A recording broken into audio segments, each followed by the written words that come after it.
तो बच्चों कैसे हो आप। आज इस वीडियो में हम जो principles of inheritance and variation जो आपकी एनसीईआरटी बायोलॉजी क्लास 12 का 5th चैप्टर है उसका आगे का पार्ट पढ़ेंगे।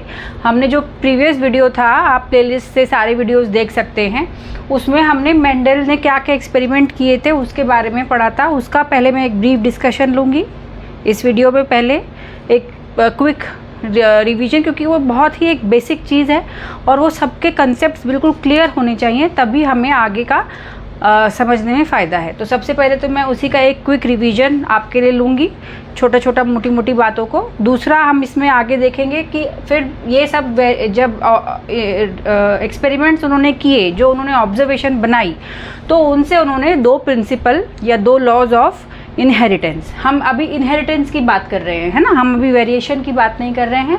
जो मेंडल्स लॉ थे वो इनहेरिटेंस के लिए किए गए थे, प्रपोज थे।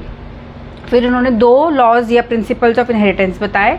फिर उसके 2 हम और उसका एक देखेंगे, एक व्हाट इज़ इनकम्प्लीट डोमिनेंस और एक देखेंगे व्हाट इज़ मल्टीपल, जो आपके को डोमिनेंस जो होते हैं, मल्टीपल एलील्स की वजह से जो होता है वो देखेंगे। तो ये वीडियो में आज हमारा इतना हम पार्ट कवर करेंगे। आइए हम स्टार्ट करते हैं। सबसे पहले छोटा सा रिकैप आपका, मेंडल ने गार्डन पी ली थी अपने एक्सपेरिमेंट के लिए, है ना। उन्होंने क्या बनाया, हाँ यस, ट्रू ब्रीडिंग वेराइटीज़ उन्होंने क्रिएट की, है ना। True breeding for 7 set of characteristics थे उनके, उसकी उन्होंने ट्रू ब्रीडिंग, मतलब जब भी उनमें हम क्रॉस ब्रीड कराएंगे तो अगर टॉल है तो क्रॉस ब्रीड के बाद फिर टॉल, बार बार जब हम क्रॉस ब्रीड कर रहे हैं तो टॉल टॉल टॉल आ रहा है। और जैसे ड्वार्फ का था तो उसके बाद जैसे हम उनको आपस में ब्रीड कराएंगे तो फिर ड्वार्फ, फिर ड्वार्फ, फिर ड्वार्फ। तो जो ये इनको कहते हैं ट्रू ब्रीडिंग लाइंस। तो जब उन्होंने ट्रू ब्रीडिंग क्रिएट की 7 अलग अलग पेयर लेके, जो एक ही चीज़ के 7 अलग अलग कैरेक्टरिस्टिक थे पेयर में, जैसे tall, length of the plant, तो जो एक टॉल होगा तो एक ड्वार्फ होगा, छोटा होगा, है ना। Violet colour of flowers, white colour of flowers, जैसे अगर उन्होंने वायलेट कलर्ड फ्लावर की ट्रू ब्रीडिंग, तो जब भी आप उनको आपस में सेल्फ ब्रीड कर रहे हैं तो हर बार वायलेट वायलेट वायलेट करते हुए जब आ रहा है तो वो ट्रू ब्रीडिंग लाइन बन गई। और वाइट मतलब ये वाइट कैरेक्टरिस्टिक बार बार उसमें पास ऑन हो रही है, इसका मतलब ये था, है ना। इसी तरीके से 7 थे कि जो सीड है, राउंड सीड, रिंकल्ड सीड,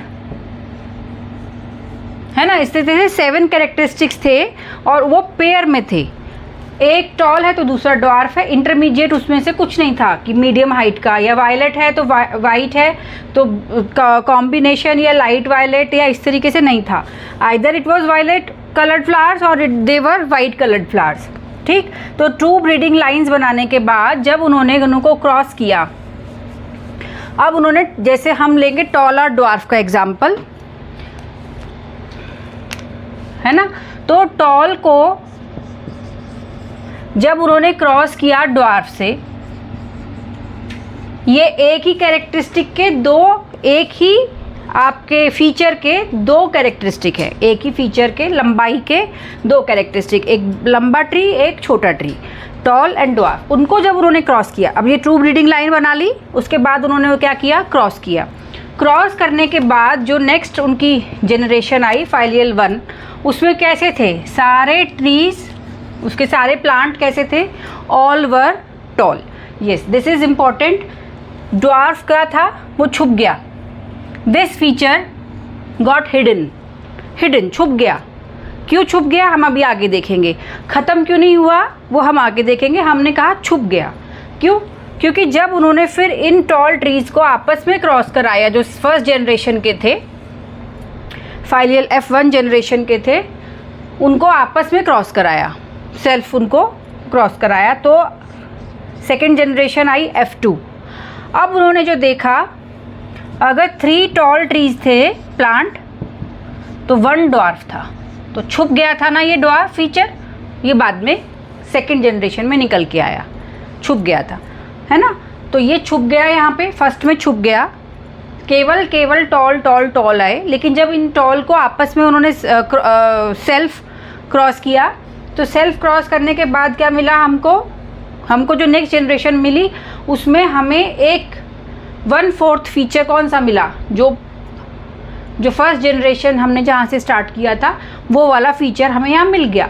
मतलब कि कोई चीज़ है जो यहाँ पास हुई है, पास होने के बाद पर यहाँ पे वो नज़र नहीं आई है, it could not show itself outside, may be it was present inside but it could not show itself outside, phenotypically वो प्रेजेंट नहीं हुई, लेकिन वो F2 में बाहर वापस आई है। इसका मतलब कि genotypically it was present in the genes और inside the constitution of the plant. उस समय जीन्स के बारे में कोई नहीं जानता था, तो inside the constitution of the plants somewhere the information which was carrying this shortness was hidden and but present. फिर वो आगे पास ऑन हो गई और फिर वो आपको सेकेंड जनरेशन में नज़र आया। ठीक है, इसको हम कैसे एक्सप्लेन करेंगे? हम ये एक ही कैरेक्टरिस्टिक के 2 फीचर हैं, तो क्योंकि ये टॉल फर्स्ट जनरेशन में नज़र आया तो हम इसको टॉल को फैक्टर मानते हैं कि कोई फैक्टर है जो यहाँ से आगे पास ऑन हो रहा है, फिर इधर से आगे फिर पास ऑन हो रहा है, फैक्टर प्रेजेंट है ना। तो अगर हमने इसको टी कैपिटल माना तो हम इसको स्मॉल टी मानेंगे जो फर्स्ट जनरेशन में नज़र नहीं दिखा। ठीक, तो इसको हमने स्मॉल टी मान लिया। हम इसको डी नहीं मानेंगे क्योंकि उससे कन्फ्यूजन होगा कि T is equivalent to D, तो हमने कैपिटल टी माना, स्मॉल टी माना। अब ऐसा क्या हुआ कि ये सारे के सारे टॉल थे, मतलब कि इसमें से और फिर आगे जाके ये फिर एक ड्वार्फ फीचर नज़र आ गया। अब ये तो पेयर है ही, हमें पता है एक टॉल है तो एक ड्वार्फ है, तो पेयर है। उन्होंने ये माना इसको कि they are present in pairs also inside them these factors. उन्होंने इसको क्या नाम दिया? Gene was not present at that time, concept of gene was not present. उन्होंने कहा फैक्टर, कोई फैक्टर है जो कि एक जनरेशन से दूसरी जनरेशन में पास ऑन हो रहा है। अब वो क्योंकि ये 2 प्रकार के कैरेक्टरिस्टिक हैं, एक ही कैरेक्टरिस्टिक के 2 प्रकार के एक्सप्रेशन हैं, तो उन्होंने ये माना कि ये पेयर में प्रेजेंट होते हैं और ये पास ऑन होते हैं। अब जब ये गैमेट्स के थ्रू इसमें पास ऑन होंगे, है ना, तो जब गैमेट्स के थ्रू इसमें पास ऑन होंगे तो दोनों पेरेंट से एक आ जाएगा, अगला जो बनेगा वो उसमें दोनों पेरेंट्स का आएगा। तो अब हम इसको दूसरी तरीके से देखते हैं फैक्टर्स के रूप में। अगर ये ट्रू ब्रीडिंग लाइन है तो इसमें दोनों टॉल कैरेक्टरिस्टिक हैं और इसमें दोनों ड्वार्फ वाली कैरेक्टरिस्टिक प्रेजेंट है ना। हमें ये तो पहले से पता था, बहुत पहले से, कि सेक्सुअल रिप्रोडक्शन से हम इनहेरिटेंस करा सकते हैं। हमने अभी इस फर्स्ट वीडियो में उसकी हिस्ट्री देखी थी। तो जब ये गैमेट फॉर्मेशन होता है, उनका ये मानना हुआ कि ये जो 2 फैक्टर्स हैं ये अलग अलग बन गए, इसके भी ये अलग अलग बन गए एंड दिस इज़ रैंडम। जितने गैमेट्स बनेंगे 50% will be carrying one of the characteristic और दिस इज़ रैंडम। ऐसा नहीं है कि ये 75% में ये चला जाएगा, ये सिर्फ 25 में रह जाएगा। अगर आपके इसके 100 गैमेट बन रहे हैं तो आप मानो कि 50 ये होंगे, 50 ये होंगे, ऐसे ही इसमें होगा। ठीक है ना। तो दिस इज़ अ रैंडम, किस में क्या चला जाए ये कह नहीं सकते। रैंडम का मतलब है किस में क्या चला जाएगा, कौन से गैमेट में कौन सा कैरेक्टरिस्टिक चला जाएगा, हम ये कह नहीं सकते। अब आइए देखते हैं कि इसमें क्या क्या कॉम्बिनेशन प्रेजेंट है। अगर ये वाला गैमेट इससे कंबाइन करेगा तो बनेगा ये गैमेट इससे कंबाइन करेगा तो क्या बनेगा, फिर से यही बनेगा। अब ये तो दोनों हो गए, अब क्या क्या रह गया, ये वाला गैमेट किससे करेगा, इससे। ठीक, इसमें भी आ गया ये कॉम्बिनेशन। अब ये गैमेट उससे करेगा तो इसमें भी आ गया ये कॉम्बिनेशन। तो हमारे पास जो 4 तरीके की प्रोजेनी बनेगी और हमने ये देखा है कि F1 में क्या बन रहा है, F1 में हमारा ये सारा एक जैसे बन रहे हैं और सारे के सारे हमें कैसे मिले, टॉल। इसका मतलब कि फैक्टर तो यहाँ से भी आया, लेकिन ये अपने आप को इसकी प्रेजेंस में एक्सप्रेस नहीं कर पाया, बाहर नज़र नहीं आ पाया। इसका मतलब हम कहेंगे कि ये टॉल जो है, this capital T is dominant on this dwarf characteristic factor, है ना, डोमिनेंट। दोनों की प्रेजेंस में जो एक नज़र आएगा उसे हम कहेंगे डोमिनेंट। जैसे इसमें हम कहेंगे टॉल इज डोमिनेंट। अब F1 को जब उन्होंने सेल्फ क्रॉस किया, F1 को जब उन्होंने सेल्फ क्रॉस किया तो हमारे पास F1 में सबकी जो ये है जीनोटाइप, हमने जो एक मान के चले वो ये था, राइट। अब हमने इसको क्या कर दिया, सेल्फ। अब वही फीचर हम लगाएंगे। इसमें क्या क्या बनेंगे, गैमेट, एक में कैपिटल T जाएगा, एक में स्मॉल t जाएगा, ऐसे ही इसमें बनेंगे, राइट। अब ये 50% जो गैमेट बने हैं दोनों प्लांट्स के, वो कौन से हैं, factor which is carrying the dominant trait and another one is carrying the non dominant, और यू कैन से रिसेसिव। अब इनमें क्या क्या कॉम्बिनेशन हो सकते हैं, रैंडम कॉम्बिनेशन होंगे, क्योंकि ये इसमें बहुत सारी प्रोजेनी होती है। ऐसा नहीं होता है ह्यूमन और एनिमल्स की तरह कि 1 या 2 या 3 या 4 बने, ठीक है। तो ये फिर कॉम्बिनेशन इसका इससे क्या आ गया हमारे पास, बोथ कैपिटल T। फिर ये कॉम्बिनेशन इसका इससे, this is giving to rise to this, और ये हमें पता है, हमने देखा F1 में, दिस इज ऑल्सो टॉल। अब आ जाओ इस वाली गैमेट से, ये बन गया, और ये जो दोनों हैं ये क्या बन गए। और हालांकि हमारे पास ये होमोजाइगस है, ये होमोजाइगस है, ये दोनों हेट्रोजाइगस हैं, 1:2:3 का रेशियो है, बट उन्होंने क्या ऑब्जर्व किया F2 जनरेशन में, 3:1। तो यानी कि ये तीनों टॉल बने। हमें पता है कि इसकी प्रेजेंस में अगर दूसरा डोमिनेंट फैक्टर प्रेजेंट है तो डोमिनेंट फीचर बाहर आ जाएगा, और ये क्या बना, ड्वार्फ। तो दिस इज ये रिसेसिव हो गया फैक्टर, और ये क्या हो गया, डोमिनेंट फैक्टर, है ना। अब जो ये F2 में जो जनरेशन में आपके टॉल बने हैं, उसको अंदर उनका ये कैसा है जीनोटाइप, इसके लिए उन्होंने टेस्ट क्रॉस का सहारा लिया। क्या था टेस्ट क्रॉस, जो भी F2 में टॉल जनरेट हो रहे हैं, हम इसको यूनिट स्क्वायर में देखेंगे, आपको कंपेयर करने में आसानी रहेगी। क्या क्या है हमारे पास, एक तो ये जीनोटाइप था, राइट, इसको हमने टेस्ट क्रॉस में ड्वार्फ के साथ क्रॉस करेंगे, और दूसरा हमारे पास जो जीनोटाइप था F2 में, एक ये था, उसको भी हम ड्वार्फ के साथ क्रॉस करेंगे, है ना। अब हमारे पास देखते हैं कि इसमें क्या क्या रिजल्ट आते हैं, जिससे हम ये पता लगा सकते हैं कि जो हमने वो टॉल प्लांट लिया था, आइदर इट वाज होमोजाइगस और हेट्रोजाइगस। तो ये यूनिट स्क्वायर में हम यहाँ लिख लेंगे, एक तरफ दोनों पेरेंट्स का, this is called unit square. ये आपको मैंने पिछले वीडियो में बताया था। इसमें जो 2 गैमेट बनेंगे वो ये बनेंगे, इसमें दोनों ये बनेंगे, तो ये इनका जीनोटाइप बन गया। सारे कैसे नज़र आएंगे, ऑल विल बी टॉल। अब इस कंडीशन में आ जाइए, इसके ये बन गया और इसका ये गैमेट बन गए। अब इस कंडीशन में देखते हैं क्या बनता है,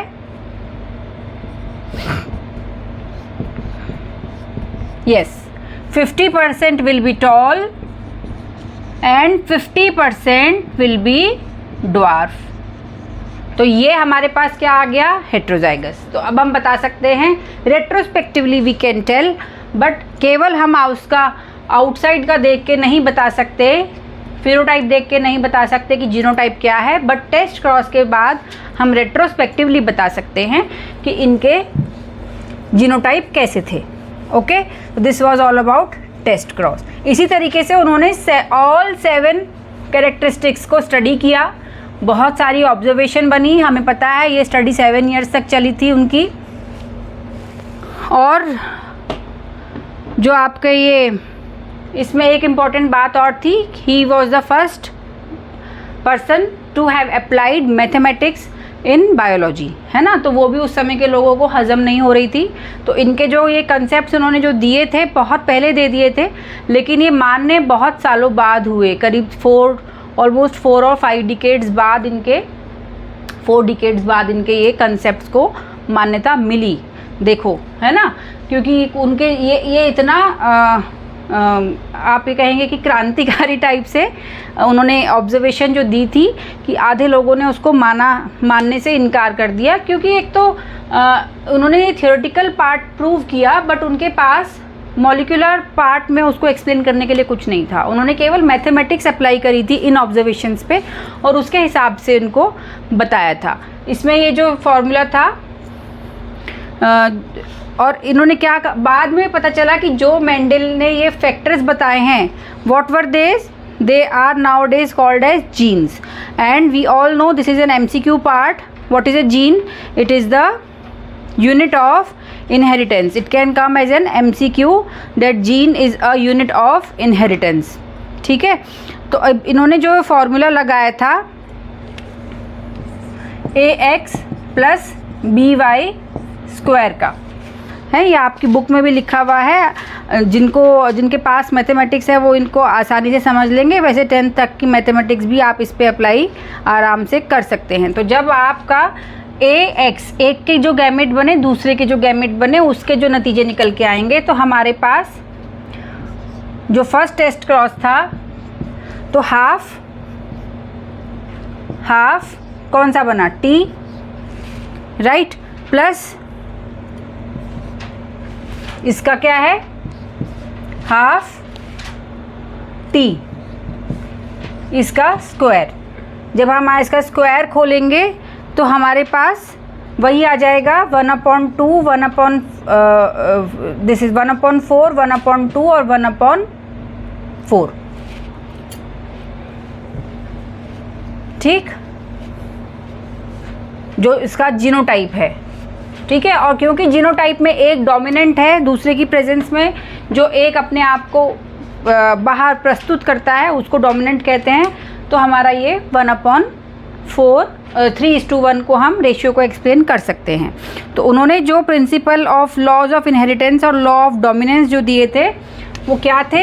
एक तो था लॉ ऑफ डोमिनेंस, है ना, और क्या था? एक लॉ ऑफ सेग्रीगेशन। इनको थोड़ा थोड़ा सा मैं आपको एक्सप्लेन करती हूँ। What is law of dominance? इसका मतलब है कि जो कैरेक्टरिस्टिक्स उन्होंने पढ़े थे, जो कैरेक्टरिस्टिक्स पाए जाते हैं वो हमेशा उसको क्या कहते हैं? उनको हम कहेंगे फैक्टर। और जो फैक्टर होते हैं they are present in pair. This is very important part. They are present in pair, मतलब कि हर एक उनके हिसाब से हर एक जो प्लांट था, पी प्लांट था, उसमें जो फैक्टर प्रेजेंट थे जो बता रहे थे कि कौन सा टॉल बनेगा कौन सा ड्वार्फ बनेगा, that factor was also present in pair, है ना। और जब आपका गैमेट फॉर्मेशन होता है तब आता है फिर लॉ ऑफ सेग्रीगेशन। तो ये पेयर में प्रेजेंट होते हैं, एक तो पहली बात। और उसमें से जो डिसिमिलर पेयर होगा, हमने पढ़ा था अभी, जो dissimilar pair, this is a dissimilar pair, this is similar and this is similar. इसमें तो टॉल ही आएगा, इसमें ड्वार्फ ही आएगा, नो डाउट। अब ये क्या है? This is a dissimilar pair. इसके अंदर क्या है? दोनों फॉर्म प्रेजेंट हैं। तो इसमें से जौन सा आपका कैरेक्टरिस्टिक बाहर निकल के आएगा phenotypically, that will be considered dominant. ठीक है, तो ये this is law of dominance. ठीक, और ये क्या एक्सप्लेन करता है? Law of dominance explain F2 में 3:1। This can also come as an MCQ। दिस 3:1 is explain by law of dominance. अब आ जाइए लॉ ऑफ सेग्रीगेशन। अब इसमें सेग्रीगेशन में ये है कि ये पूरे के पूरे अलग जो पेयर में प्रेजेंट हैं ये फैक्टर्स, ये मिक्सअप नहीं होते हैं और ये पूरे के पूरे अलग हो जाते हैं, ब्लेंडिंग नहीं करते। कि हमने अभी देखा कि ये हाफ प्रेजेंट हैं, जिसमें हेट्रोजाइगस जो है उसमें ऐसा नहीं हुआ कि ये मीडियम हाइट का बन गया, this will be toll only. ठीक है, तो ये ब्लेंडिंग नहीं होती है। और जब गैमेट फॉर्म होते हैं तो दोनों रैंडम इक्वली डिस्ट्रीब्यूट हो जाते हैं, random and equal, equal and random. लेकिन गैमेट को एक ही पेयर में से एक ही हिस्सा मिलता है, that means they are getting segregate. तो जो मियोसिस होता है उसमें हमारा ये सेग्रीगेशन होता है, जो रिडक्शन डिवीजन है वहाँ हमने देखा कि ये जो फैक्टर्स हैं ये आपके सेग्रीगेट हो गए। अब हमारा जो है इसका एक वेरिएशन है, ये तो उन्होंने जब बहुत सारी ये की थी ऑब्जर्वेशन पी प्लांट पे, तब उन्होंने ये बताए थे। अब इसके आगे हम देखेंगे एक इनकम्प्लीट डोमिनेंस। अभी तक हमने देखा कि ये कम्प्लीटली डोमिनेंट होते हैं। एक एग्जांपल आप, क्योंकि साइंस है, बायोलॉजी है, इसमें एक्सेप्शंस हमेशा होते हैं, तो इसमें एक आपको इनकम्प्लीट डोमिनेंस हम बताएंगे अभी। What is this incomplete dominance? अभी हमने पढ़ा कि दो फैक्टर में से एक ही अपने आप को एक्सप्रेस करेगा, दूसरे की प्रेजेंस में जो अपने आप को एक्सप्रेस कर रहा है उसे हम डोमिनेंट कहते हैं। अब हम पढ़ेंगे व्हाट इज़ इनकम्प्लीट डोमिनेंस। एक एक्सपेरिमेंट हुआ किसके ऊपर? डॉग फ्लावर, ठीक, स्नैपड्रैगन। उसमें उन्होंने क्या लिया? फ्लावर कलर रेड और वाइट, ठीक है। अब उसका हम ट्रू ब्रीडिंग रेड और ट्रू ब्रीडिंग वाइट में जब क्रॉस कराया तो क्या रिजल्ट सामने आया, जिससे हम ये कह सकते हैं कि ये जो डोमिनेंस का है, ठीक है, पी में तो ये कम्प्लीटली डोमिनेंट था, बट कुछ चीज़ों में ये इनकम्प्लीट डोमिनेंस भी हो सकता है। और क्यों ऐसा होता है कि डोमिनेंट है या इनकम्प्लीट डोमिनेंट है या आगे को डोमिनेंट है, उसके बारे में हम बताएंगे कि इन फैक्टर्स का एक्चुअल काम क्या होता है। तो ये हमने माना ये ट्रू ब्रीडिंग रेड है और ये ट्रू ब्रीडिंग वाइट है, हमने इनको क्रॉस कराया। अब हमारे पास क्या क्या जीन्स बनेंगे? इसमें तो दोनों ये गैमेट बनेंगे और इसमें सारे गैमेट ऐसे बनेंगे। वही चीज़ आ जाओ F1 में आते हैं हम। This you can also go with Punnett square also. तो हमारे पास क्या बन गया? एक ये बन गया,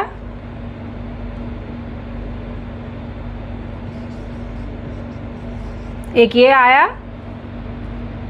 ये तो सारे के सारे हमारे कैसे आ गए? एक जैसे, फर्स्ट में है ना, ये तो F1 में तो सारे एक जैसे आते हैं। और पर ये कैसे कलर के थे? ना ये रेड थे ना ये वाइट थे, okay, neither they were red nor they were white, they were of pink color. That means there is some blending occurring, there is some blending occurring at the gene level। जब दोनों आपके present हैं, यहाँ पे dominant character आना चाहिए था, जो हमने प्री प्लांट में देखा कि टॉल आना चाहिए था, लेकिन यहाँ आया क्या? पिंक। रेड और वाइट का कॉम्बिनेशन पिंक आ गया, है ना। तो इसे अब आगे हम जब F2 में जाएंगे तब हमें और आश्चर्य करने वाले रिज़ल्ट मिलेंगे। देखिए, ये आज आपके लिए तो बहुत आसान है समझना, लेकिन जिस ज़माने में इनकी रिसर्च हुई थी उस ज़माने के लिए हिसाब से करिए कि कितना आश्चर्य उनको महसूस हुआ होगा। उन्हें लगा कि वेरिएशन हैज़ ऑकर्ड। भाई रेड को वाइट से हमने ये क्रॉस किया तो सम वेरिएशन, अभी तक हम इनहेरिटेंस पढ़ रहे थे, तो उनको क्या मिला? वेरिएशन मिला। तो उनको लगा कि शायद इससे हम आगे वेरिएशन का बता पाएंगे। लेकिन देखो क्या हो गया, ये भी इनहेरिटेंस के ही प्रिंसिपल को सामने लेकर आया। ये हमारा F1 जनरेशन थी, इसको हमने क्रॉस किया, ठीक है। प्यूनिट स्क्वायर पे देखते हैं, इसके ये गैमेट बने, इसके ये गैमेट बने, ठीक। देखिए ये क्या आ गया? दिस इज रेड, इसमें क्या आया? रेड आया।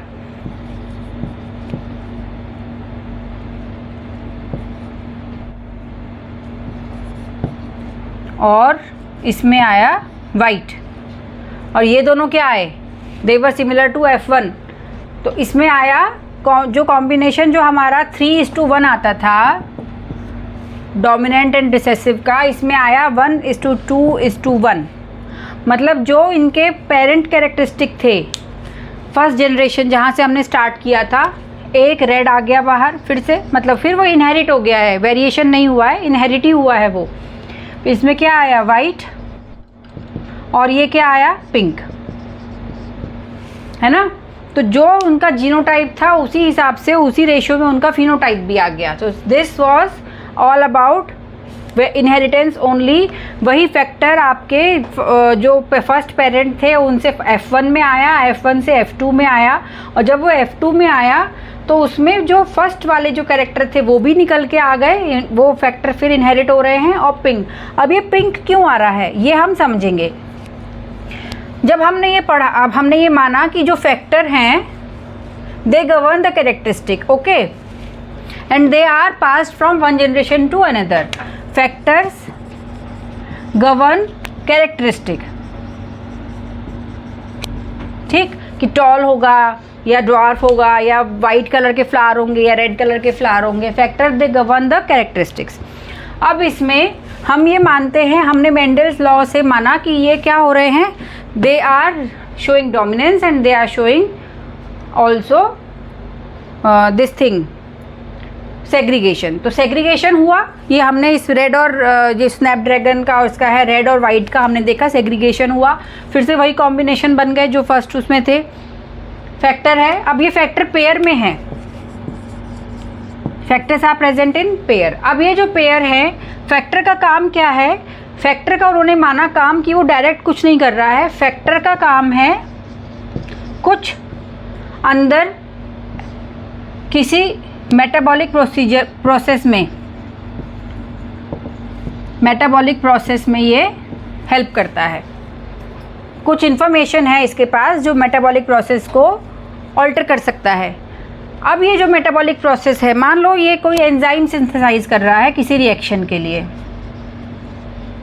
फैक्टर का काम है कि वो एंजाइम बनवाएगा किसी रिएक्शन को कंप्लीट होने के लिए। अब जो ये एंजाइम बन रही है ये किस किस तरीके की बन सकती है, 3 तरीके की। इससे हम आपको को डोमिनेंस, ये एक इनकम्प्लीट डोमिनेंस बताएंगे। जो ये 3 तरीके की एंजाइम बन सकती हैं एक फैक्टर के प्रेजेंस से, या तो वो नॉर्मली फंक्शनिंग हो सकती है जिसे हम कहेंगे डोमिनेंट, या रिसेसिव वाला अब जो पार्ट है जिसे हम रिसेसिव कह रहे हैं। नॉर्मल फंक्शनिंग तो कौन बना रहा है, हम कह रहे हैं डोमिनेंट जो है वो नॉर्मल फंक्शनिंग एंजाइम या प्रोटीन बना रहा है। अब जो रिसेसिव वाला है वो या तो बना सकता है लेस एफिशिएंट एंजाइम, ठीक है, या वो बना सकता है नॉन फंक्शनल या no enzyme at all. Enzyme बना रहा है लेकिन वो काम कम करती है, एंजाइम बना रहा है काम करती ही नहीं है, या एंजाइम ही नहीं बना रहा है। तो इस कंडीशन में क्या हो जाएगा, एक आपके पास अच्छी वाली प्रेजेंट है, एक लेस एफिशिएंट प्रेजेंट है। इसमें कई बार क्या हो जाता है, आपका ब्लेंडिंग के चांसेस हैं। नॉन फंक्शनल बना रहा है, दूसरी वाली जो है वो अपने फंक्शनल बना रही है, इसलिए वो आपका दिखता रहता है, वो डोमिनेंट हो जाएगा। नो एंजाइम, तब भी वो डोमिनेंट हो जाएगा। जब ये नहीं बनाता और डोमिनेंट वाला प्रेजेंट नहीं है जो नॉर्मल एंजाइम बनवा रहा है, तो वो आपका क्या आ जाएगा, वो फिर कैरेक्टरिस्टिक नज़र आएगा। मान लीजिए एक एंजाइम बना रहा है, वो पर्पल कलर बनाने के लिए है, लेकिन पर्पल जो है वो एंजाइम वाइट वाला जो है, इसका मतलब कि वो पर्पल बनाने वाली एंजाइम है ही नहीं। इसका मतलब क्या हो गया कि वो डोमिनेंट हो गया। और रिसेसिव का है कि वो बना तो वही जी एंजाइम रहा है, लेकिन या तो वो लेस एफिशिएंट एंजाइम बना रहा है किसी मेटाबॉलिक प्रोसेस के लिए, या फिर वो लेस क्वांटिटी बना रहा है, या नॉन फंक्शनल जो काम नहीं करेगी, और या फिर नो एंजाइम एट ऑल, वो बना ही नहीं रहा है, वो बना ही नहीं पा रहा, उसकी जो इन्फॉर्मेशन पहुंची है वो इनएडिक्वेट है to create that, to synthesize that enzyme और to help in that metabolic process. तो इससे हमें पता चलता है, एक है एग्जाम्पल स्टार्च सिंथेसिस के लिए आपका पी शेप का। इसमें जो हमारे पास एंजाइम है वो स्टार्च सिंथेसिस के लिए जो फैक्टर है वो स्टार्च सिंथेसिस में हेल्प करेगा। तो जिसमें डोमिनेंट है दोनों, जो होमोजाइगस है, दोनों ही आपके जो फैक्टर के पेयर हैं, they both are helping the plant to make the starch. इस कंडीशन में जो स्टार्च बनवाने वाली एंजाइम है वो एब्सेंट है, तो इसलिए स्टार्च ढंग से नहीं बनेगी। अब जिसमें हेट्रोजाइगस होता है उसमें होता तो राउंड है लेकिन थोड़ा स्मॉलर साइज़ का होता है, तो मतलब कि आपका स्टार्च नहीं बनवाने वाली भी है, बनाने वाली भी है, तो उतना स्टार्च नहीं बनेगा जितना कि होमोजाइगस डोमिनेंट में बनता है। तो this is also an example of incomplete dominance. पर अगर आपको इनकम्प्लीट डोमिनेंस का एग्जाम्पल एग्जाम में लिखने के लिए आता है तो आपको डॉग फ्लावर का ही देना है। अब आ जाते हैं नेक्स्ट, जो हमें इस वीडियो का जो लास्ट टॉपिक है, को डोमिनेंस। उसके लिए मैं को डोमिनेंस का मतलब है को डोमिनेंस, आप वर्ड से समझ सकते हो कि एक साथ डोमिनेशन शो करना। अब एक साथ किस तरीके से डोमिनेशन शो हो सकता है? अगर हमें पता है कि किसी भी में फैक्टर जो किस में होते हैं, they are present in pairs. Okay, समझो कि जो फैक्टर हैं वही 3 प्रकार के हैं, 3 प्रकार के फैक्टर हैं, लेकिन प्रेजेंट किस में होंगे? वो एक इंडिविजुअल में केवल 2 ही फैक्टर प्रेजेंट हो सकते हैं, तीनों तो आ नहीं सकते, है ना। तो इसमें हम एग्जांपल लेते हैं ह्यूमन में ABO ब्लड ग्रुप सिस्टम का। ABO हमारा जो RBCs है, RBCs के सरफेस पे शुगर पॉलीमर्स होते हैं अलग अलग प्रकार के, उसी हिसाब से कहा जाता है कि आपका ब्लड ग्रुप A है या B है या O है। जिसमें A टाइप का पॉलीमर हो गया उसको तो A ब्लड ग्रुप कहा जाता है, जिसमें B वाला पॉलीमर होता है उसको B, जिसमें कोई पॉलीमर नहीं होता RBC सरफेस पे वो ब्लड ग्रुप O आता है, और जिसमें दोनों होते हैं A और B भी, उसको AB ब्लड ग्रुप कहा जाता है। अब ये कैसे आएगा? इतने सारे अलग अलग कैसे आ सकते हैं कि दोनों भी हैं नहीं भी हैं? तो हम इसको एक को डोमिनेंस, ये फैक्टर है IA, IB और स्मॉल i, ठीक है। IA is which carries the information for A type of polymer, IB which carries the information for B type of polymer, और small I no polymer, 0. No sugar polymer will be synthesized if both the pair in a human is this one. अब हम इसके combination बना सकते हैं। देखो क्या क्या कॉम्बिनेशन, पर प्रेजेंट कितनी होंगी? केवल 2 होंगी।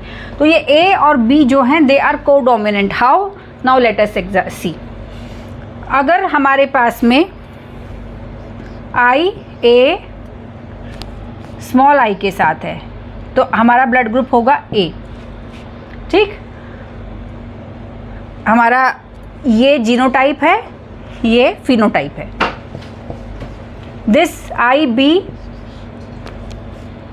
इसके साथ होगा तो phenotype will be B blood group. अब आ जाओ, अगर ये दोनों एक साथ हैं, 2 पेयर प्रेजेंट हैं और दोनों ही ये हैं IA एंड IB, तो ब्लड ग्रुप होगा AB। When they are present simultaneously, they both are helping in making their own information। ये A को शुगर पॉलीमर की इंफॉर्मेशन कैरी कर रहा है बनाने की, ये B की कर रहा है, दोनों ही बनेंगे तो ब्लड ग्रुप क्या हो जाएगा? उसके RBC पे A शुगर पॉलीमर भी होगा, B शुगर पॉलीमर भी होगा, तो AB उसका फिनोटाइप हो जाएगा। अगर किसी के पास केवल ये I है दोनों, तो उसके ऊपर कोई पॉलीमर नहीं होगा, that means this is recessive, है ना, ये रिसेसिव है। बाकी IA और IA है तो भी A ब्लड ग्रुप, और IB और IB है तो भी B ब्लड ग्रुप। तो हमारे पास में कितने प्रकार के ये बन सकते हैं? इसमें जीनोटाइप 6, 1 2 3 4 5 6 टाइप ऑफ जीनोटाइप्स, और फिनोटाइप कितने प्रकार के आ गए हमारे पास? 4, राइट। फिनोटाइप 4, क्योंकि हमारे पास ये कितने फैक्टर हैं एक ही इंफॉर्मेशन को कैरी करने के लिए? 3। तो इसको हम मल्टीपल एलील का एग्जाम्पल भी मानते हैं। और जब ये 2 फैक्टर एक साथ प्रेजेंट हैं तो they both are expressing themself as a phenotype, both are, so they are called codominance. दोनों साथ में प्रेजेंट है तो दोनों को हिस्सा मिलेगा, है ना। और जब दोनों में से कोई नहीं है तब वो रिसेसिव अपना कोई भी, इसमें जो इन्फॉर्मेशन थी फैक्टर में, वो क्या इन्फॉर्मेशन थी, वो शुगर पॉलीमर बनाने की जो आरबीसी सरफेस पे होता है, तो वो फैक्टर इन्फॉर्मेशन ये फैक्टर कैरी कर रहे थे। और हमने देखा कि जब ये जीनोटाइप किस किस प्रकार के थे तो वो इन्फॉर्मेशन बाहर निकल के आई है, और जब वो इन्फॉर्मेशन बाहर निकल के आई है तो अलग अलग फिनोटाइप आए हैं। तो 3 फैक्टर अगर हैं तो वो they are giving rise to 6 type of genotype and 4 type of phenotype. ऐसा नहीं है कि जिसमें दोनों ए हैं तो उसमें आपके मोर ए ब्लड ग्रुप है या लेस ए ब्लड ग्रुप है, ऐसा नहीं है। आइदर ए बी और ओ। तो this is an example of codominance. ठीक है, तो दिस वॉज ऑल अबाउट क्या आपका ये प्रिंसिपल्स ऑफ इनहेरिटेंस हमने यहाँ तक का कवर किया है। नेक्स्ट वीडियो में जो हम आपका बनाएंगे तो it will be of next part, हम इस सब्जेक्ट इस टॉपिक का कवर करेंगे। आपको अगर इस वीडियो में कोई समस्या है आप ज़रूर क्वेश्चन पूछिए, हम आपको एक्सप्लेन करेंगे। और आप अगर पसंद आता है तो अपने फ्रेंड्स में शेयर ज़रूर करें और हमारे चैनल को सब्सक्राइब करें।